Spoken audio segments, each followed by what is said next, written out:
Military has been raiding a hospital in the city of Khan Yunis. This is the second largest city in the Gaza Strip. This was one of the last remaining hospitals in the entire territory that was still functioning.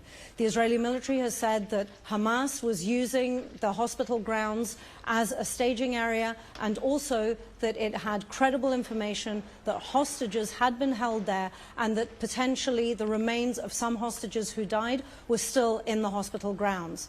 Now, there had been thousands of displaced people who had been sheltering in the hospital complex. They were ordered to evacuate, but the staff and the patients were allowed to stay. Medical workers who were in the hospital described horrific scenes of gunfire erupting all around. They said they were forced to move to an older building where they didn't have enough equipment, enough facilities to treat the patients, some of who were severely wounded. And they said that 5 patients who had been in intensive care died because their oxygen ran out.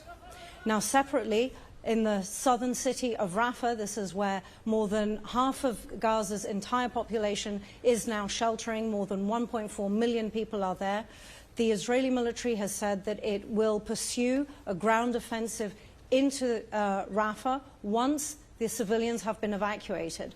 When that will happen and how that will happen is still very unclear, but it has raised concerns with Egypt.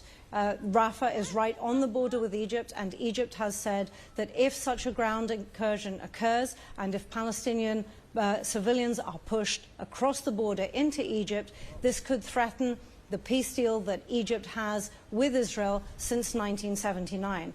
Now, satellite imagery has shown some kind of construction work happening on the Egyptian side of the border, which has led to speculation that perhaps Egypt is preparing for a potential influx of refugees. Egyptian authorities have said that this is not the case. They have indicated that the construction work is part of routine maintenance on already existing defences in the border area. This is Elena Becatoros with the Associated Press for CGTN in Jerusalem.